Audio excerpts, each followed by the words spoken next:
Guys, today I want you to take a glass of water, a cup of coffee or tea, and just sit back and relax as I deliberate on this issue on what is it that you must do in your child's life for him to live a better marriage life.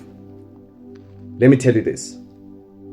The challenge with us Africans specifically is that we hardly play a role in our child's dating life, marriage life, and after marriage. We only come in during marriage when our children have got challenges. Only then we intervene. By the time we intervene, it's a mess. Everything collapses, and that leads to divorce. And your child has to deal, or an adult at the time has to deal with the after effects of divorce. And let me tell you, as Africans, we have this tendency of saying, I don't want to engage with my child's life when he or she is dating. I don't have time for such nonsense. They are married, so they are living their life. And I think that's what many of us felt or did. I'm sure you did also, where you didn't have a full support of your family, not because they didn't want to support you, but they also didn't know how to navigate with you and evolve with you and transform with you and go with you through your dating phase or your marriage life. And it is okay. That's what has happened with most Africans. But I think it is time that as we deliberate and engage on this issue and we evolve on this issue, we should actually transform to say things are done differently. I mean, if you look on, I don't want to be racial, on the English side, rather let me say on the white community or other racial or races, what they do is that they actually support or stand as pillars in their children's life on the dating phase and on the marriage stage and after marriage. How so?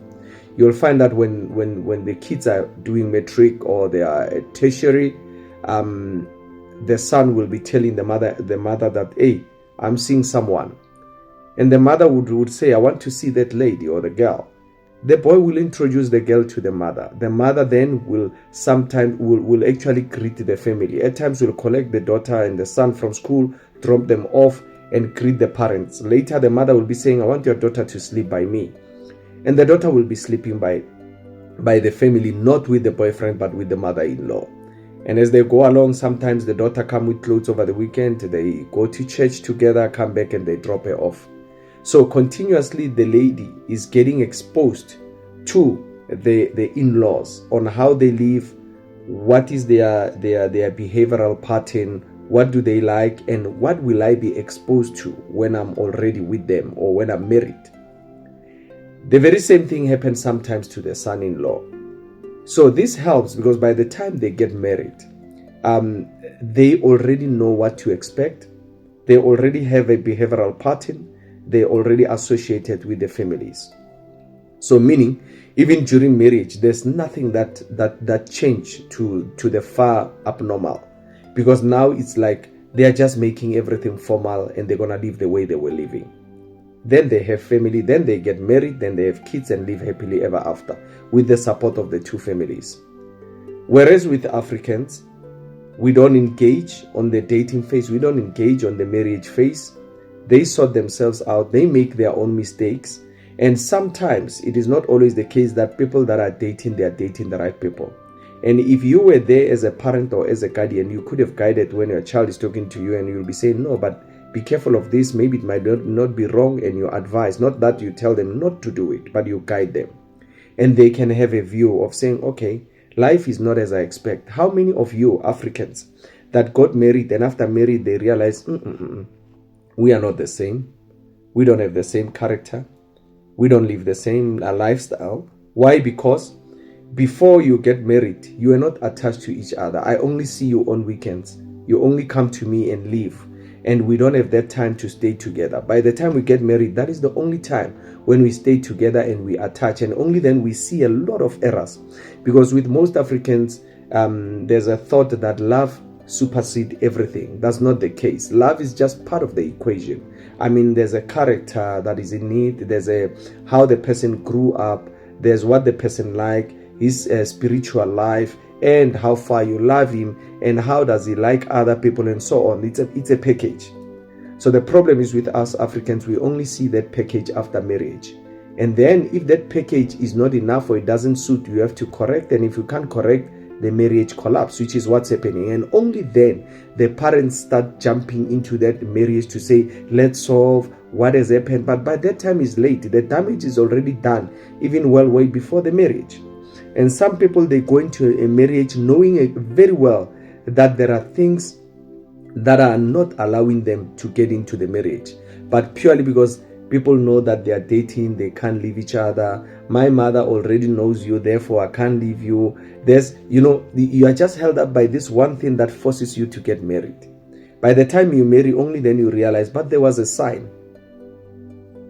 I'm saying, if we play a role in our children's life as parents or as guardians from their dating phase, and we ensure that your children find that free will to be able to come to you and cough out on everything and tell you where they are in terms of dating, what's their situation, life can be easy. That is why you'll find that as much as Africans in terms of stats, we are more than the whites rather.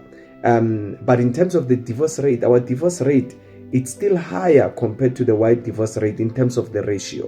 Reason being that they are actually supporting their children's life on dating, marriage, and even after marriage stage. Whereas with us is the opposite.